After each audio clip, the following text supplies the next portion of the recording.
Les presento a la doctora Sandra Ospina. Ella es médica pediatra con maestría en genética humana de la Universidad de Rosario, quien nos va a dar la charla de signos y síntomas de mucoparasitaria tipo 4.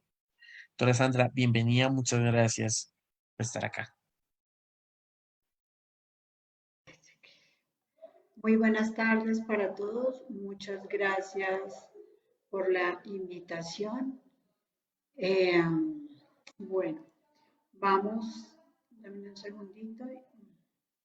Vamos a ver en este tiempo, en esta tarde, signos y síntomas de una de las mucopolisacaridosis que es más frecuente en nuestro país, que es la mucopolisacaridosis tipo 4. Quisiera que me confirmaran si están viendo mi pantalla. Ahí la estamos viendo. Listo, dame un segundito que necesito.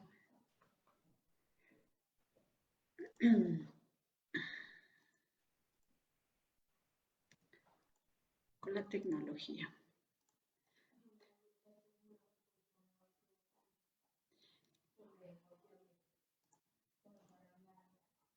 Sí.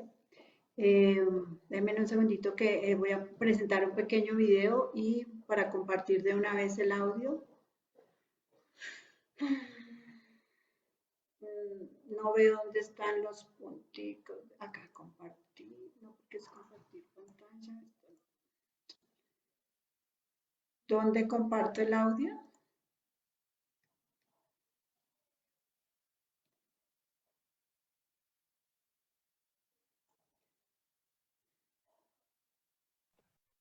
¿Qué necesitas, doctora? Compartir audio. Un audio de un video de... Sí. Creo que también puedes es No, compartiéndolo. no, mira, al lado tuyo hay como unos tres punticos. Tú abres No, es que no los veo. ¿no los ves? Veo vista, pero los tres punticos no los veo de compartir el audio, entonces no sabría decir dónde está. Bueno, yo creo que intentémoslo así a ver si se escucha solamente. No veo los punticos. Aquí debería estar.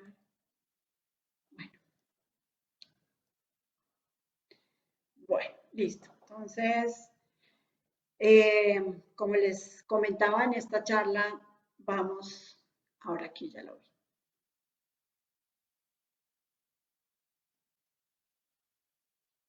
Listo.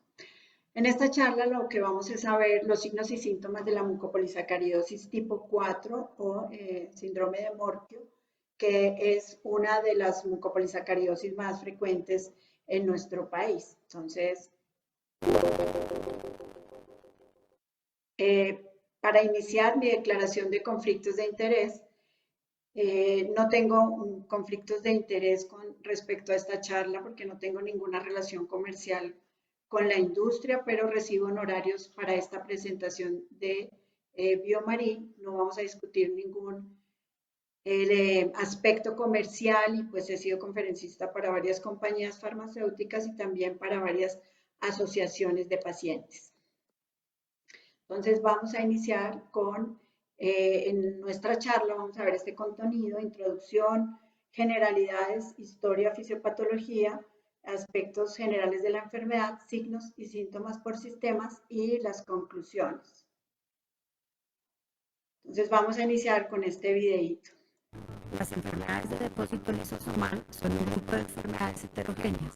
A este grupo pertenecen las mucopolisacaridosis llamadas MPS, que son trastornos metabólicos causados por la deficiencia de una enzima o tijera bioquímica que descompone los glicosaminoglicanos o GAGs del organismo. Las MPS tienen en común las siguientes características. Primero, son enfermedades genéticas, es decir, secundarias a alteraciones en el ADN, la mayoría de los casos son hereditarios.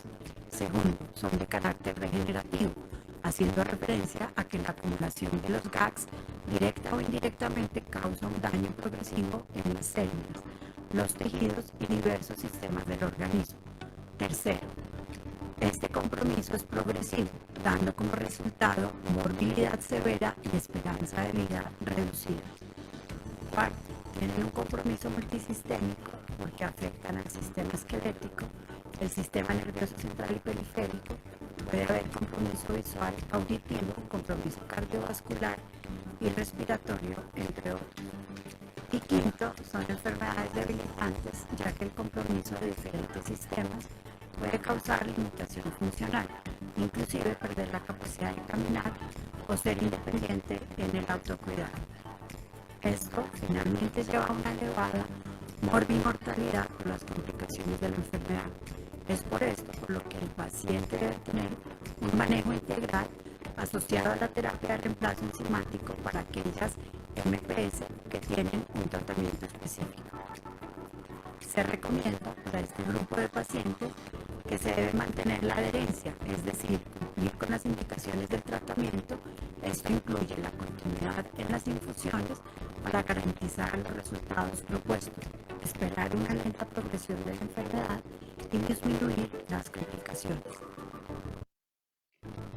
Bueno, como vemos, como acabamos de ver en esta pequeña video de introducción, estamos hablando de una enfermedad que pertenece a un grupo grande que son las mucopolisacaridosis, en donde tenemos 9 tipos de mucopolisacaridosis y 12 déficits enzimáticos, pero en general, digamos que tienen esta evolución con una fisiopatología que vamos a ver y una evolución que es progresiva.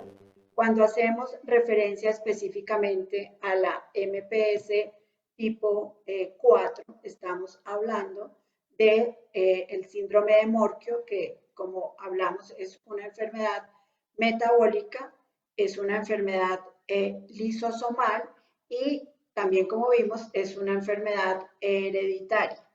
¿Cuál sería entonces el defecto de la enzima en este tipo de mucopolisacaridosis? Es secundaria a un defecto de la enzima N-acetil-glucosamina 6-sulfato sulfatasa, también denominada GANS. Esta enzima metaboliza o degrada dos mucopolisacáridos principalmente, el dermatán sulfato y el condroitin sulfato. Y esto es importante, ¿por qué? Porque aunque, como vimos, hay un espectro de posibles signos y síntomas o compromiso multisistémico, pues no todas tienen los mismos compromisos, precisamente porque todas las enzimas degradan diferentes mucopolisacáridos. Si nosotros tenemos presente cuáles son los mucopolisacáridos que degrada esta enzima, pues y en dónde, en qué tejidos van a estar, vamos a tener claridad de cuáles van a ser esos síntomas que presentan nuestros pacientes. Entonces, ¿dónde tenemos dermatán sulfato y dónde tenemos condroitin sulfato? Entonces, principalmente, pues el dermatán sulfato está especialmente en la córnea y el condroitin sulfato lo tenemos en el hueso, en el cartílago, en las válvulas del corazón. Entonces, ya pues de entrada, teniendo en cuenta el tipo de enfermedad y cuáles son los mucopolisacáridos que no se pueden degradar, claramente vamos a saber o tener por lo menos una proyección de cuál va a ser ese compromiso de nuestros pacientes, qué es lo que vamos a ver en los pacientes. Entonces, es importante saber qué tan frecuente se presenta esta enfermedad.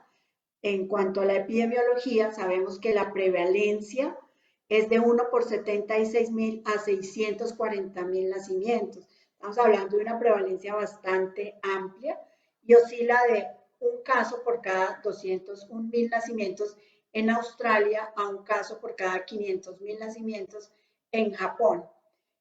¿Qué herencia tiene la enfermedad de Morquio? Una herencia autosómica recesiva en la cual ambos padres van a ser sanos, portadores de una variante patogénica, con un riesgo de recurrencia del 25% en cada embarazo, y eso es un riesgo de 1 en 4 en cada embarazo, es un riesgo alto, por lo que necesariamente estas familias deben tener un acompañamiento por genética y un asesoramiento genético. ¿Cuántos pacientes tenemos entonces en Colombia? Pues estos datos son aportados por ACOPEL, que es la Asociación Colombiana de Pacientes con Enfermedades Lisosomales. Es una de las asociaciones dentro de las cuales se agrupan los pacientes. Ellos tienen para mucopolisacaridosis 4A una gran cantidad de pacientes, 170 pacientes. De hecho, una cosa importante, tal vez y un paréntesis, y hablé que era una de las mucopolisacaridosis más frecuentes en nuestro país, tal vez la más frecuente es Maratolami. Y en segundo lugar tenemos la enfermedad de Morquio. ¿Por qué es frecuente? Tenemos que aunque la prevalencia mundial no es tan alta en nuestro país, hay algunas zonas donde hubo un efecto fundador y es que una persona portadora de la variante patogénica en una zona pequeña que es más o menos, bueno, una zona restringida, segrega la mutación, segrega la variante y entonces cuando hay consanguinidad empiezan a aparecer más casos. Y esto hace que tal vez en Antioquia hay un foco importante, en Boyacá hay otro y en Caldas hay otro, haya una gran cantidad de pacientes con respecto a lo que uno esperaría de la prevalencia a nivel mundial. Nosotros tenemos por eso un gran número de pacientes y es muy importante que ustedes conozcan y puedan reconocer los signos y síntomas para diagnosticar tempranamente a estos pacientes. Un poquito de historia, porque uno siempre tiene que conocer cómo, de dónde venimos y hacia dónde vamos. Si hacemos referencia a la mucopolisacaridosis tipo 4, hay algunas fotos precolombinas que hacen referencia a algunas figuras en las que podría decirse que estaban representando esta enfermedad. Y esto en un libro que se llama Crónicas en barro y piedra de Jacqueline Larralde, del periodo preclásico mesoamericano. Allí está la foto de una de estas figuras precolombinas en las que describen con pues, una descripción y un análisis bastante particular con respecto a que tiene un cuello corto, bastante pegado al tronco, con una deformidad del tronco, con unas extremidades que se ven cortas, que probablemente era un paciente afectado o representaba a la enfermedad de Morquio. Vamos a ver que también hay muchas otras figuras precolombinas que hacen referencia a este tipo de enfermedades. Pero la enfermedad fue descrita por un pediatra uruguayo, el doctor Morquio, que reportó una familia con 4 afectados de la enfermedad y simultáneamente un radiólogo inglés, Briceford, también describió la enfermedad. Entonces, la conocemos principalmente como el síndrome de Morquio, pero para algunos otros autores es Morquio-Briceford, porque fueron los dos médicos que diagnosticaron o que hicieron una referencia y una descripción de la enfermedad. Con respecto a otro punto tal vez muy importante durante la enfermedad o el desarrollo en la historia de la enfermedad, tenemos el desarrollo de la terapia de reemplazo enzimático, que comercialmente fue aprobada por la FDA en 2014. Es decir, que realmente es relativamente reciente tener un tratamiento específico para este tipo de enfermedad. Hay otras terapias que digamos que vienen en desarrollo, terapia génica, otro tipo de modulación del sistema inmune, antiinflamatorios y muchas otras terapias que también están en desarrollo para este tipo de enfermedad. Con respecto a la fisiopatología, nosotros mencionamos que son 2 mucopolisacáridos los que principalmente no se pueden degradar en la enfermedad de Morquio o en la mucopolisacaridosis 4A, que son el condroitin sulfato y el queratan sulfato. ¿Qué es lo que pasa? Dijimos, nuestra enzima, la GANS, no está adecuadamente funcionando, tiene un déficit que puede ser muy severo y tendríamos unas manifestaciones clásicas de la enfermedad, o puede ser leve y te vamos a ver al final cómo hay un espectro en las manifestaciones de la enfermedad dependiendo de la actividad de la enzima. ¿Qué pasa? ¿Dónde está el condroitin sulfato? Entonces el condroitin sulfato lo tenemos principalmente o aporta al cartílago las propiedades mecánicas y elásticas y le proporciona a este tejido mucha de la resistencia a la compresión. Entonces, si no podemos degradar el condroitin y se está acumulando en las articulaciones, pues vamos a tener una alteración especialmente en las articulaciones con disminución de resistencia a la compresión. pero el condroitin sulfato también está en otros tejidos como la piel, las paredes de los vasos sanguíneos, los ligamentos articulares y los tendones. Y el queratan sulfato juega un papel muy importante en lo que es el desarrollo de la córnea y en el mantenimiento de la transparencia del tejido de la córnea. Cuando tenemos la deficiencia de la enzima, el queratansulfato también está en el cartílago y en el hueso. Entonces, principalmente hemos hablado que la deficiencia de la enzima me va a afectar cartílago, hueso, articulación, los ligamentos y la córnea. Y esas son las manifestaciones que vamos a ver en nuestros pacientes. Cuando tenemos la deficiencia de la enzima, ¿qué pasa? Entonces, normalmente en una célula sana, los mucopolisacáridos que están representados acá como en estas ramitas de color rosado son degradados por la enzima que debe tener una actividad funcional normal, una actividad normal. Cuando la enzima es deficiente o no funciona adecuadamente, pues va a haber una acumulación de los mucopolisacáridos en las células que me va a llevar a las manifestaciones clínicas que ya vamos a ver. Es muy importante tener presente que si yo conozco la fisiopatología de la enfermedad, voy a entender estas manifestaciones. ¿Qué pasa en este tipo de enfermedades? Hay un catabolismo incompleto del sustrato, que en este caso es los mucopolisacáridos. Va a haber una interferencia con la función normal de la célula porque se va a almacenar los mucopolisacáridos en los lisosomas. Van a estar llenos los lisosomas de estas moléculas que va a llevar a diferentes tejidos y pues a una velocidad diferente de acumulación, depende del tipo de célula, pero también hay que tener en cuenta que estos mucopolisacáridos son insolubles y que quedan parcialmente degradados en los lisosomas, que a medida que pasa el tiempo vamos a ver que el paciente, pues si tiene poca acumulación, los síntomas van a ser leves, pero a la medida que pasa el tiempo y hay mayor acumulación, mayor daño celular, mayor disfunción celular, pues el paciente va a presentar los síntomas. Por eso, inicialmente, cuando hablamos en el video, es una enfermedad progresiva, no vamos a ver las manifestaciones estáticas en un paciente o unos síntomas muy claros al nacimiento, sino que a medida que pasa el tiempo vamos a ver una acumulación importante y unos síntomas progresivos. Aunque nosotros nos vamos a centrar en los signos y en los síntomas del paciente como médicos, pues la historia clínica es fundamental y la historia clínica de un paciente con este tipo de enfermedades no es muy diferente de una historia de un paciente con cualquier otra patología, pero vamos a resaltar en qué debemos hacer énfasis en nuestra historia. Claramente, pues la identificación, cuál es su motivo de consulta, la enfermedad actual, la revisión por sistema, los antecedentes. En los antecedentes, tal vez resaltar que en los perinatales, para las mucopolisacaridosis, tal vez no especialmente para morquio, puede haber antecedentes que en la radiografía, en las ecografías haya una medición disminuida de los huesos largos, o sea, un acortamiento, o que puede haber mucho líquido amniótico y el paciente puede hacer inclusive un hidros fetal no inmune.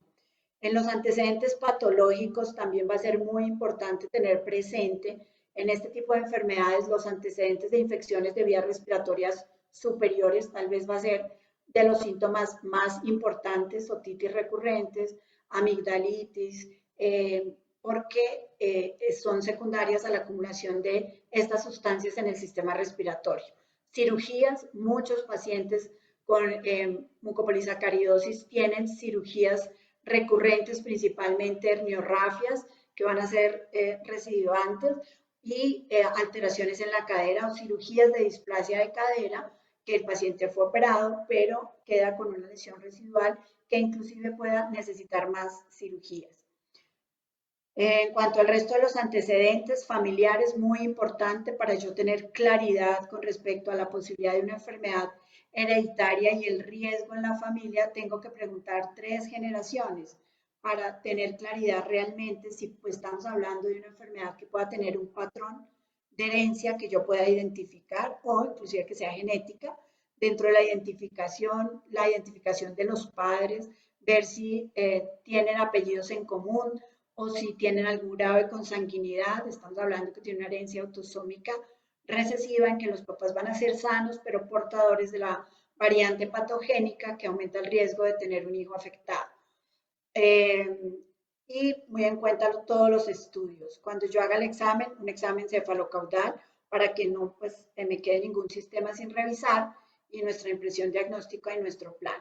Entonces, a resaltar y tener en cuenta si los papás tienen apellidos en común, preguntar si tienen algún grado de parentesco o si son coterráneos, es decir, ambos vienen de la misma región o el mismo pueblito o de regiones muy cercanas, también nos puede orientar a este tipo de enfermedades. ¿Cuáles pueden ser los motivos de consulta que me pueden orientar a este tipo de enfermedad? Que el paciente tenga una talla baja, ¿sí? Que tenga infecciones respiratorias recurrentes, que haya tenido un retardo en el desarrollo psicomotor, que tenga unos rasgos físicos particulares, que tenga problemas articulares con una marcha normal, con deformidades a nivel esquelético, que el paciente tenga alteraciones en su patrón de sueño, que haga apneas, que ronque, que tenga una respiración ruidosa, que tenga alteraciones o dificultades en la actividad física, limitaciones a la movilidad, que tenga, bueno, importante también preguntar de sus hábitos.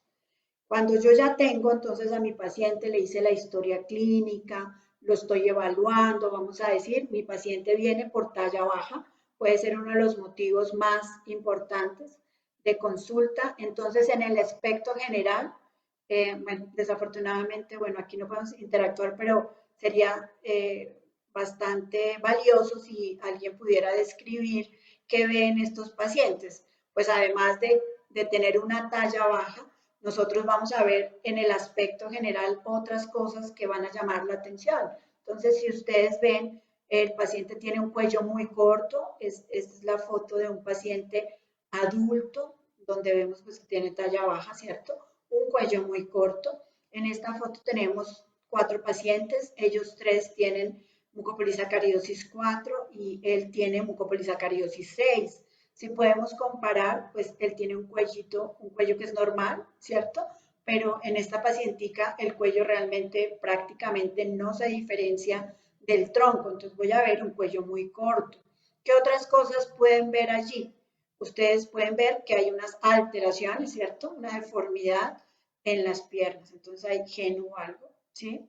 Muy importante, es tal vez otra de las manifestaciones importantes en la MPS 4. Y él también tiene una MPS 4, pero como hablamos hay una variabilidad en el fenotipo, entonces puede que yo no vea tantas cosas, pero tal vez más adelante vemos una foto del niño, de este chiquitín que tiene su genovar. Entonces, importante en el aspecto general, la talla va a ser una talla baja patológica, por fuera del rango normal, un cuello muy corto, deformidad en el tórax también. Aquí vemos que el paciente pues tiene ropa, pero tiene un tórax como aumentado de tamaño y aquí vemos como una protrusión del tórax. Aquí también vemos un cuello corto, tal vez acá no es tan clara la deformidad del tórax y deformidad en los miembros inferiores. Entonces, en el aspecto general de nuestro paciente, estos van a ser como los signos que vamos a ver. En cuanto al cuello, ¿cuáles serían esos signos clínicos? Pues aquí estos 4 pacientes tienen mucopolisacaridosis.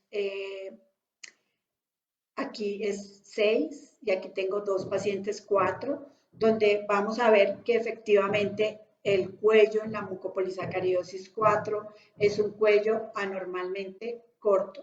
El cráneo va a tener un tamaño normal. Tal vez aquí ustedes pueden ver que se ve diferente y es porque ya en la vida adulta cuando hay hipoplasia importante del C1, C2 y de la odontoides, los pacientes tienden a tener una aparente desproporción del cráneo y la cara porque está en una mala posición, ¿cierto? Ella no tiene, por ejemplo, esta mirada hacia el frente, ¿sí? Sino su mirada va hacia arriba y es porque su cuello tan corto hace que en la movilidad y en la alimentación ella siempre tenga que estar viendo hacia arriba además porque la mayoría de las personas de su edad son adultos, entonces hace que ellos tengan esta posición. Vamos a ver un perfil plano, entonces aquí vemos el perfil, tiene tendencia a ser plano, pero con un prognatismo y una boca abierta y ancha, ¿sí? Acá tal vez no se nota mucho el prognatismo, tiene un mentón de tamaño normal, y en el cuello esto es lo que más nos va a llamar la atención. Entonces ahí se dan cuenta que prácticamente la cabeza también cambia en la posición, con una posición hacia arriba, precisamente por la misma limitación que se tiene al tener el cuello corto. En cuanto a otros síntomas, porque esos son los signos que puedo ver, qué síntomas puede presentar mi paciente. Entonces aquí nuevamente vemos el cuello corto, ¿cierto? Por el acortamiento ahí por los depósitos de mucopolisacáridos en las vías aéreas superiores, los pacientes habitualmente tienen ronquido por obstrucción de la vía aérea, apneas hacen los pacientes durante el sueño, muchos pacientes tienen apneas, infecciones respiratorias recurrentes, otitis, sinusitis, rinitis. Los pacientes también tienen un compromiso auditivo, hipoacusia, y por el compromiso y la limitación en el cuello, pero además por la hipoplasia de la odontoides, pero por los depósitos especialmente de los mucopolisacáridos, los pacientes hacen mielopatía, que puede tener síntomas pues, neurológicos de déficit, de diferentes lesiones de parecias, miembros superiores, inclusive cuadriparesias, si es una lesión muy severa, que es algo que hay que tener presente y hay que estar valorando. El paciente por la hipoplasia de la odontoides y la inestabilidad de C1, C2 tiene riesgo de lesiones a nivel de la médula y hay que tener presente esto. En cuanto a la evaluación de los ojos, hablamos que el queratán sulfato está principalmente en el ojo. Su función en el ojo, el queratán, digamos que es mantener esa transparencia de la córnea. Por eso los pacientes con MPS4 tienen opacidad de la córnea. Usualmente no es una condición severa, es asintomática, es decir, el paciente no va a tener disminución visual, pero sí puede presentar algo de fotofobia. Rara vez puede desarrollar otras complicaciones como glaucoma, degeneración pigmentaria de la retina o cataratas. A nivel de la cavidad oral, los signos y los síntomas son muy importantes. Tal vez para otras mucopolisacaridosis en la región facial, nosotros vemos muchas alteraciones con unas facies toscas y con secundarias al depósito de los mucopolisacáridos que hay en el paciente. Aquí no vamos a ver facies toscas. Una de las cosas que diferencia tal vez la 1 de, la 4A de las demás es que en mi paciente no tiene esas facies toscas que se ven en la 1, en la 2, en la 6, ¿cierto? El paciente va a tener un fenotipo con una cara redonda, un cuellito corto, pero no voy a ver esas facies toscas. Pero entonces en la parte de la cara, la cavidad oral es fundamental evaluarla. Entonces estos pacientes van a tener defectos del esmalte, pérdida de la estructura dental, una mordida anterior, que tal vez la podemos ver acá, macroglosia, los pacientes también vamos a ver, diastasis dental, también se ve, todas estas son fotos de pacientes con MPS4, donde lo vemos, quistes dentinogénicos múltiples, aquí en la radiografía, tal vez acá se pueden ver esos quistes, hipertrofia gingival, aquí la vemos, malposición de los dientes o dientes no erupcionados, como se ve acá, hiperplasia gingival, reabsorción radicular, deterioro también de la articulación temporomandibular. Entonces va a ser muy importante en MPS4 la evaluación en la cavidad oral de nuestros pacientes. Los pacientes también pues, tienen más riesgo de hacer caries dentales. Entonces, siguiendo, pues en nuestra revisión cefalocaudal ya vimos cara, cráneo y cara. En el cuello, dijimos, el paciente tiene inestabilidad cervical por la hipoplasia de la odontoides C1, C2, pero puede hacer una lesión, como vemos acá, de compresión, ¿sí? Por los depósitos de mucopolisacáridos. Esta es una resonancia de un paciente de 38 años, acá no está el círculo rojo, pero se ve la compresión de la médula espinal en este sector por la hipoplasia y los depósitos de los glicosaminoglicanos. Entonces, siempre hay que evaluar la columna cervical en nuestros pacientes con mucopolisacaridosis tipo 4. A nivel cardiovascular, el paciente puede tener, en general, no es el sistema más comprometido en la MPS4, pero algunas series reportan hasta un 40% de casos en los que hay engrosamiento de las válvulas mitral y aórtica, con una edad promedio de diagnóstico 12.5 años. En otros estudios donde también hablan de MPS 4 y 6, 4A y B, se ve que un 7% o un 9% de los pacientes pueden tener estenosis valvular e insuficiencia valvular entre el 17 y el 26%. A diferencia de otras mucopolisacaridosis, aquí el compromiso cardíaco no es tan importante, pero debemos evaluarlo y nuestro paciente principalmente va a tener un compromiso valvular. A nivel respiratorio, el paciente va a tener diferentes signos y síntomas. Vamos a ver síntomas de vías respiratorias superiores, signos y síntomas respiratorios superiores e inferiores. ¿Cuál va a ser el síntoma más frecuente? Infecciones respiratorias recurrentes, una rinorrea nasal crónica, secreciones en todo lo que es la vía aérea. ¿Por qué se da? Por obstrucción mecánica de infiltración tanto en la adenoides como en las amígdalas, como en los cornetes, también por las alteraciones faciales, por la macroglosia que ya vimos. Esto va a llevar a una obstrucción de vía aérea cuando el paciente está en decúbito, que también tiene que ver un poco con la apnea del sueño o las apneas que hacen los pacientes y la necesidad de un soporte como un CPAP. A nivel de las vías respiratorias inferiores, hay inflamación importante de las vías aéreas por la disminución en el calibre de las vías, secundario a la infiltración de los glicosaminoglicanos, hay hipersecreción bronquial y disminución en el drenaje mucociliar. Si uno evalúa a los pacientes con una espirometría, va a encontrar que va a tener un patrón obstructivo con una capacidad vital forzada disminuida. Entonces, eso es lo que vamos a ver a nivel respiratorio. Este compromiso respiratorio, entonces vimos que tenemos depósito de mucopolisacáridos en las membranas, en el tejido conectivo, en el cartílago.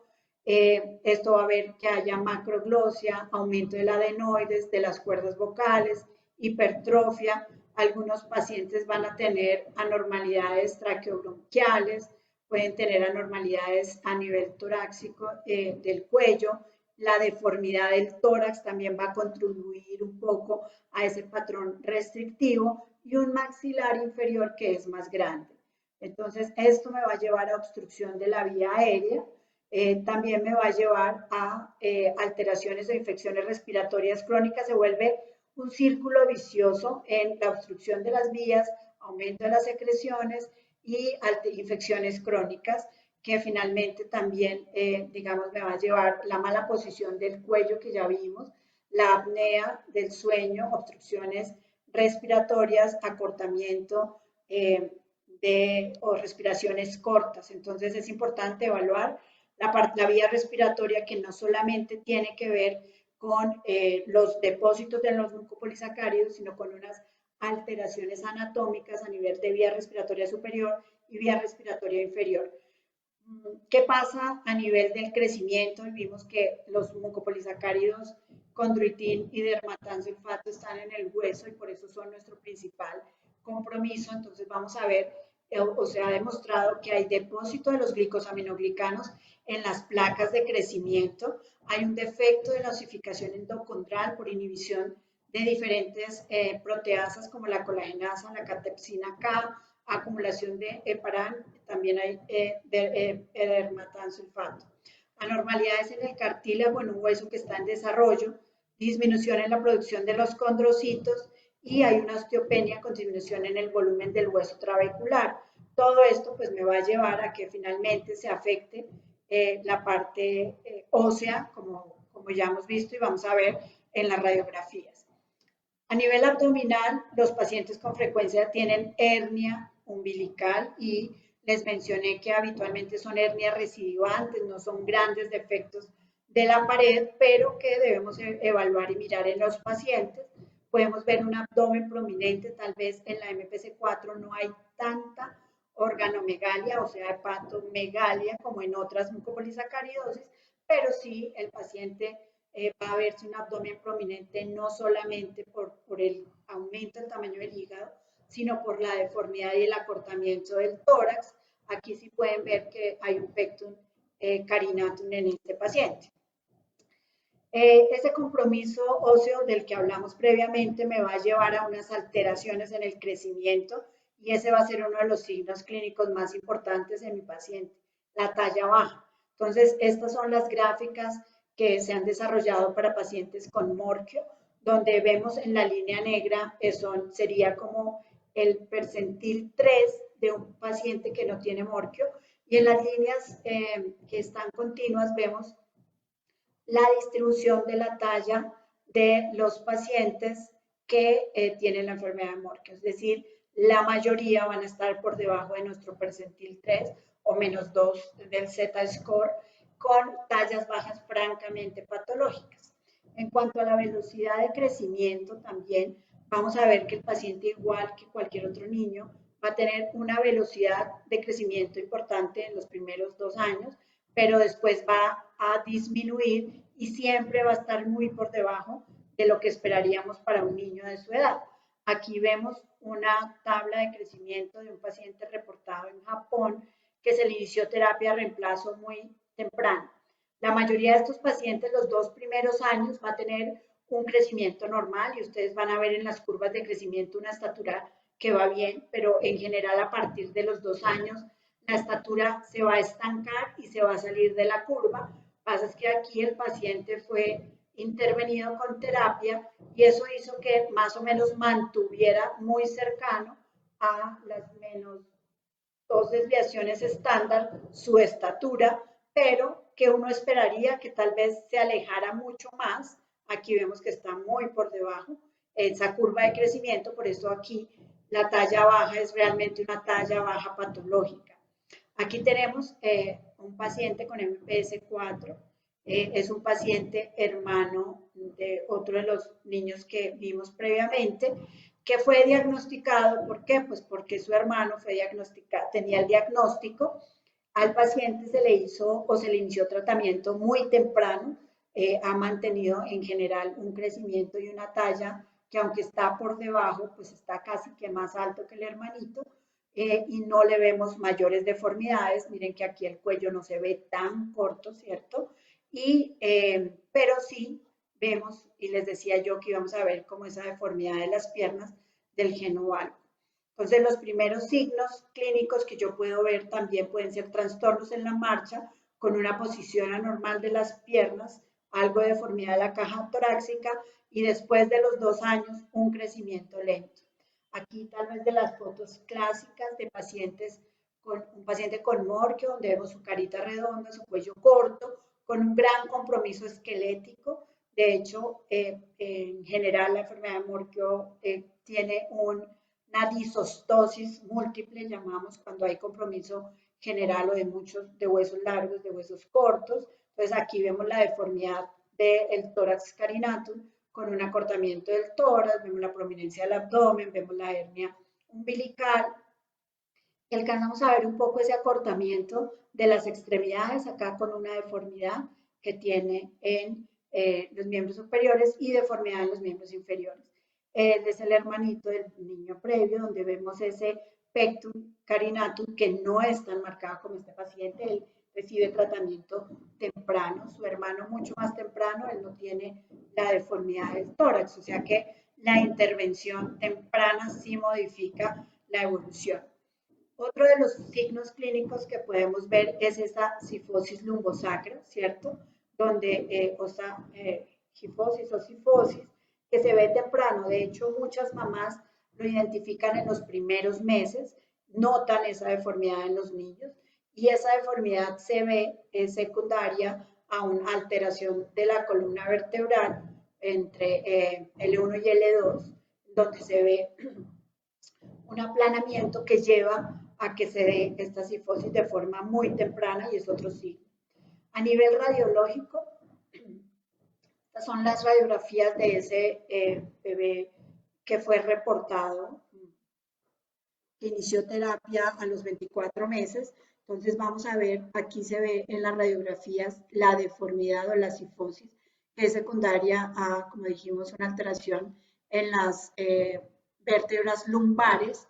También se ve el acortamiento que se ve de los huesos largos, que ya vamos a ver en otras radiografías. Hay algunas alteraciones de los metatarsianos, que son más anchos, son como cuboides. Y en general en las mucopolisacaridosis vamos a ver alteraciones a nivel de la columna por una deformidad de las vértebras, unas vértebras ovoides que tienen, que hacen que pues, se vea que es importante en el diagnóstico diferencial el mucopolisacaridosis. Entonces, a nivel de la radiografía de tórax, porque dijimos nuestro compromiso va a ser principalmente óseo, vemos unas costillas en forma de remo con un ensanchamiento en el extremo vertebral y una ampliación en los extremos externales. Las clavículas van a ser unas clavículas cortas a nivel de las vértebras, dijimos las vértebras ovoides, que a veces tienen como una prolongación anterior que se denomina en pico de flauta, ¿sí? O en forma de gancho. Entonces, estos cuerpos son ovoides, son bicóncavos, afectan a los cuerpos lumbares y por eso es esa deformidad que me lleva a la cifosis. En los huesos largos yo voy a ver un ensanchamiento que principalmente es diaficiario con unas epífisis que van a ser pequeñas y deformes. Cuando uno evalúa a un paciente con una displasia ósea,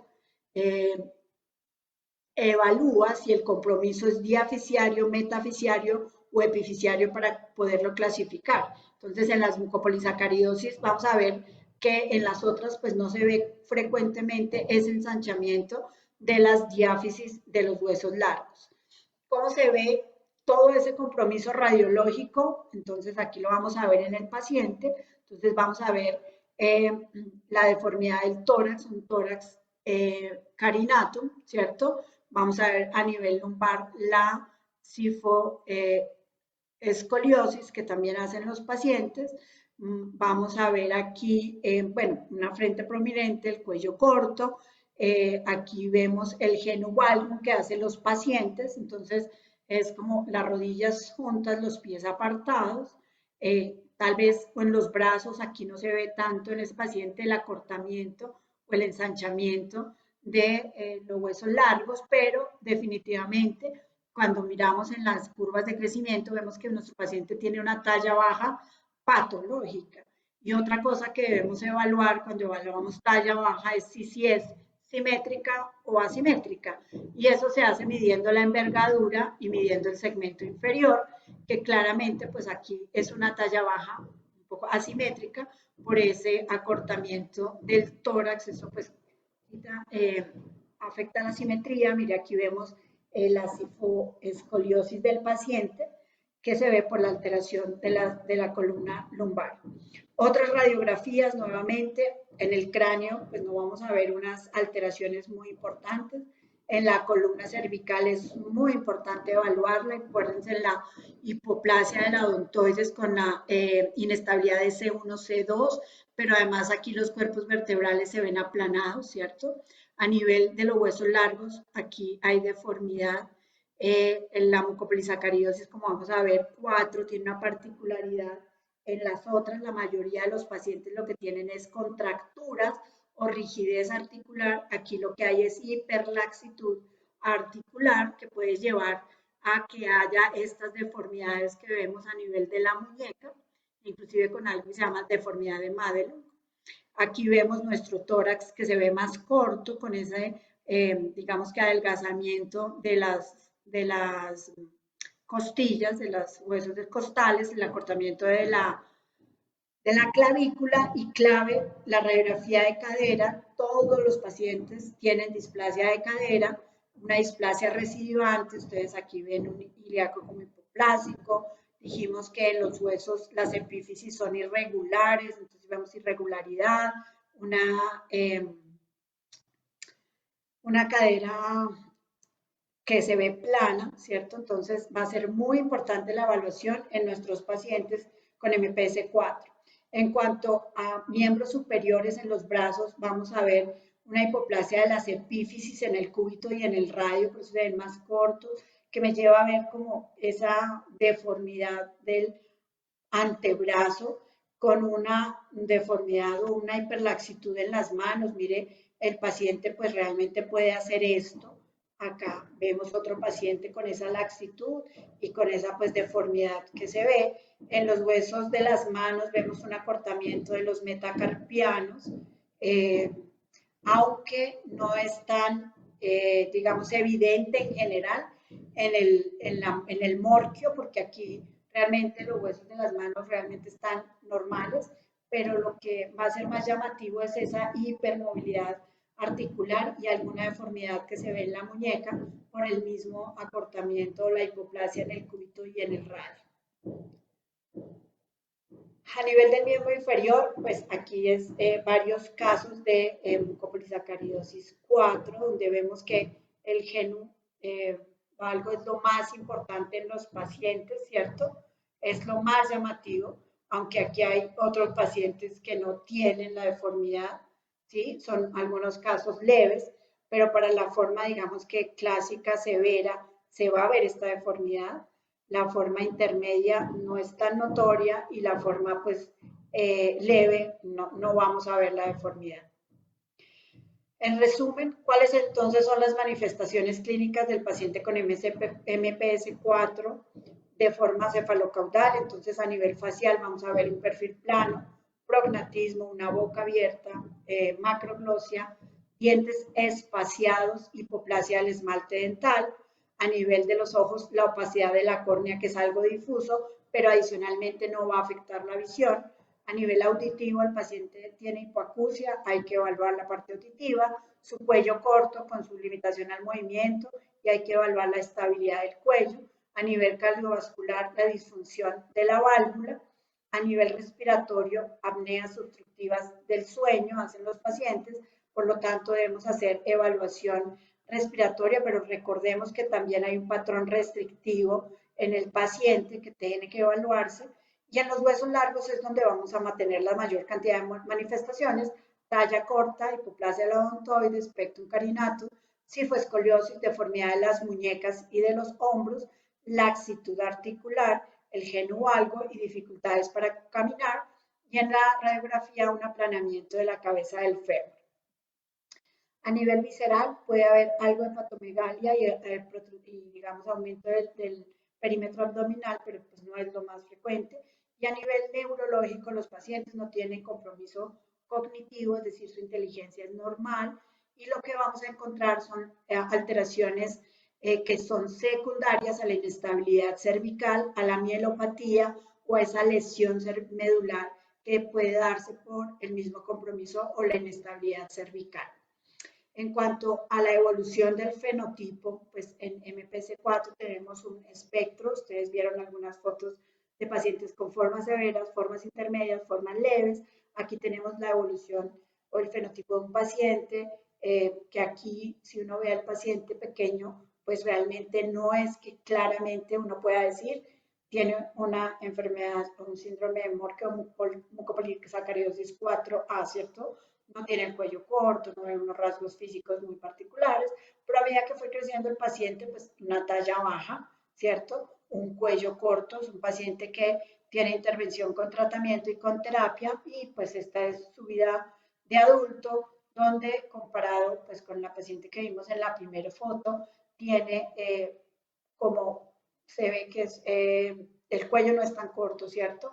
Y pues aparentemente aquí lo vemos afuera, probablemente está en silla de ruedas por lesión cervical, pero con una expectativa diferente y un cambio en la evolución natural de su enfermedad.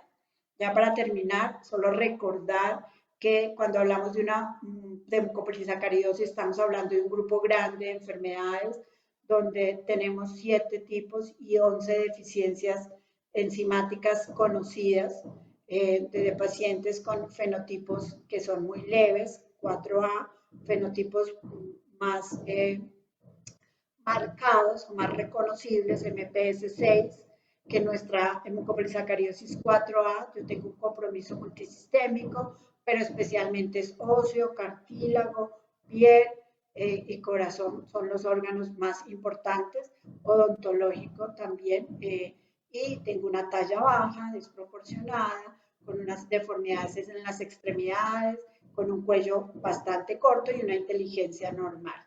Entonces, en conclusión, el síndrome de Morquio es una enfermedad metabólica de herencia autosómica recesiva, secundaria a la deficiencia de la enzima CALMS, donde la deficiencia conlleva que se acumule condroitina y queratansulfato, que son dos mucopolisacáridos importantes en el hueso, en el cartílago, las válvulas del corazón, en la córnea.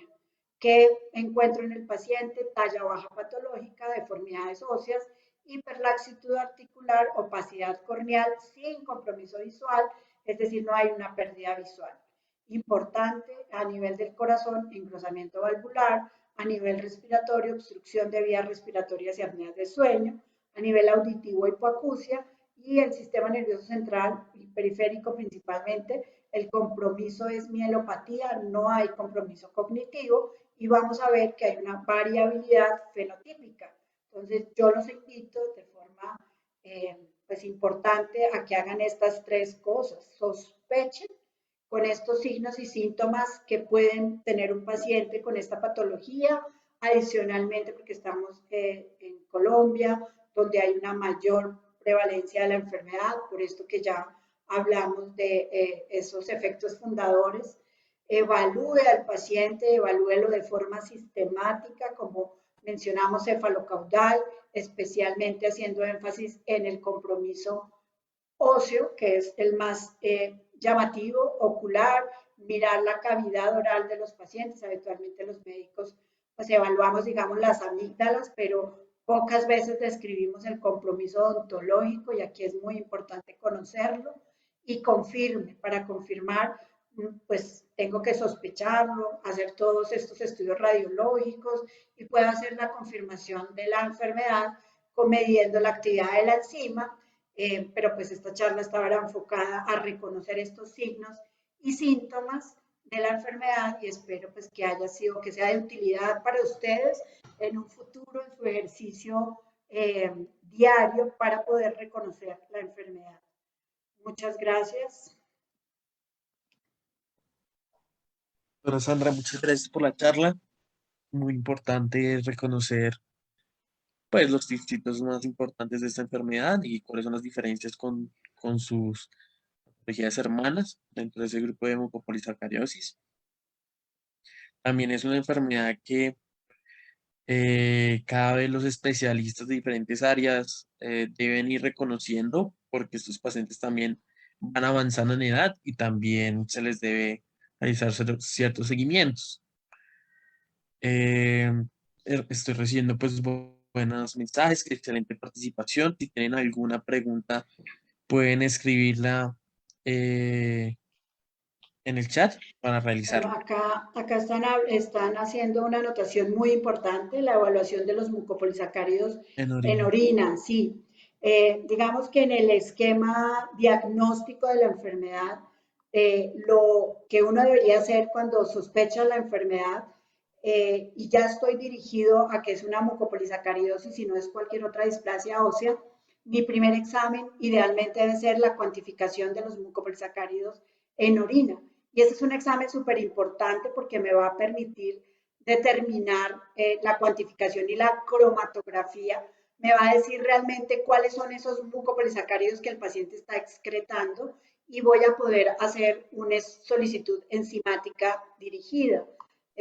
Tal vez por la facilidad de poder hacer la actividad de la enzima, hemos dejado de lado la cuantificación y la cromatografía de los mucopolisacáridos.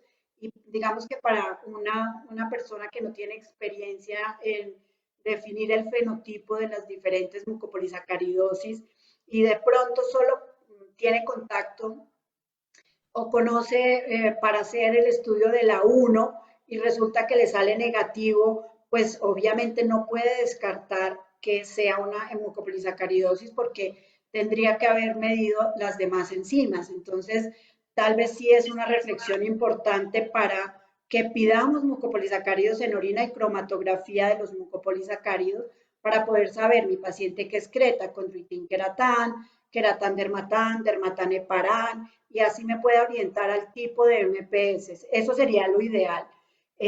Poderlos medir y realmente adicionalmente están en nuestro plan de beneficios en salud.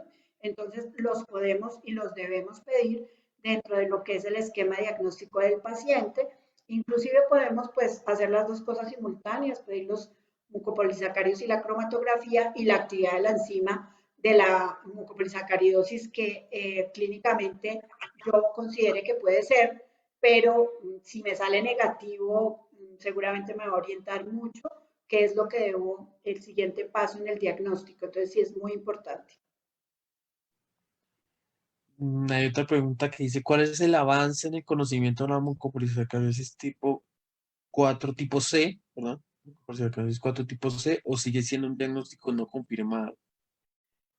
Pues en ese sentido, yo realmente solo conozco descrito fisiopatológica y la 4A y la 4B. La 4C realmente sí tengo que decir que no es la primera vez que alguien la menciona. Yo voy a buscar porque realmente no, dentro de los diagnósticos de mucopolisacaridosis 4, solamente, digamos que fisiopatológicamente están definidas A y B. La C no sabría. Más Perfecto, bien, no sé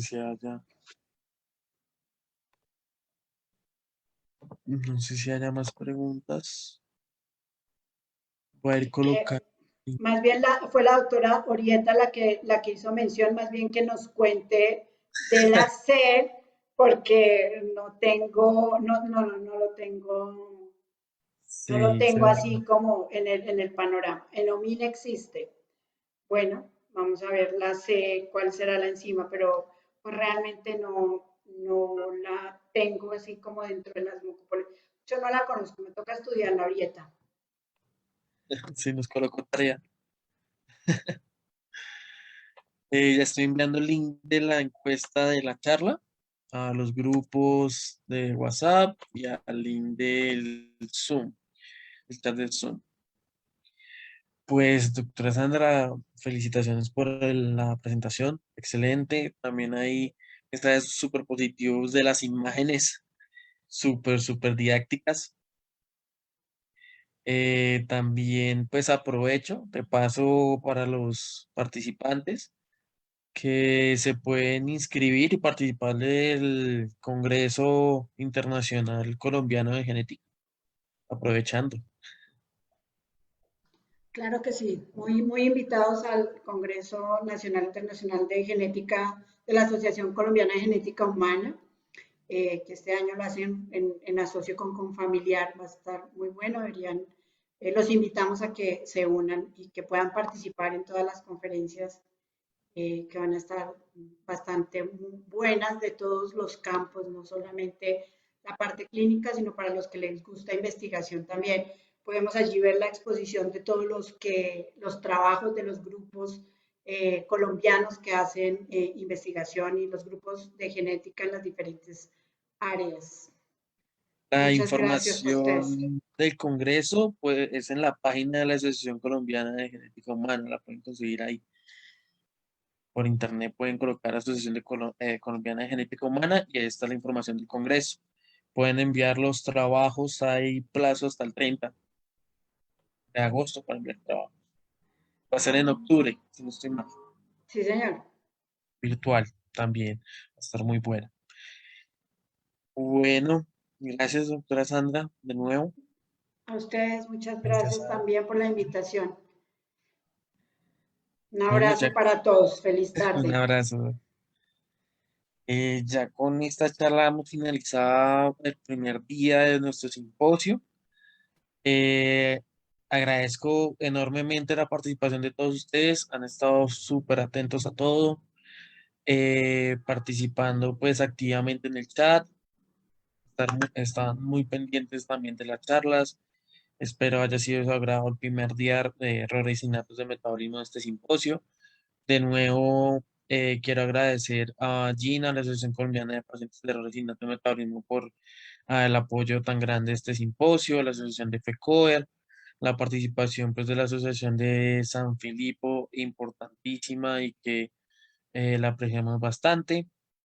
También pues el patrocinio de PTC Therapeutics, de Biomarín, de Bacillus Pharma, de Colcan, principalmente, que sin ellos también, sin estos patrocinadores, no podíamos hacer pues este congreso, este simposio realidad. Entonces, ya estamos enviando todos los links correspondientes a las encuestas. También en los grupos de WhatsApp vamos a enviar como todos de nuevo los links de las encuestas. Creo que ha habido como mucha confusión o dificultades con los links, entonces pues intentaremos el día de mañana hacer pues correcciones en esto. Espero haya sido de su agrado este primer día. Vamos a enviar mañana temprano también el recordatorio del simposio. Recuerden que es el mismo link de inscripción todos estos 3 días para meterse. Recordar que las personas que estén interesadas o les ha parecido o les parece interesante el grupo de interés en genética pueden escribirme al número, al 311-577-6729, para pues obtener información, o al correo de cómo poder pertenecer a este grupo. Y también se les envió la información del grupo de interés de la Asociación Colombiana de Pacientes con Errores Innatos. Bueno, mañana tendremos el tema en general de neurogenética con varias charlas y asociaciones, entonces espero también sean de su agrado. Eh, yo creo que eso sería todo por el día de hoy. De antemano les agradezco bastante por la participación y esperamos que mañana también nos vaya igual de bien y sea de su agrado. Muchas gracias.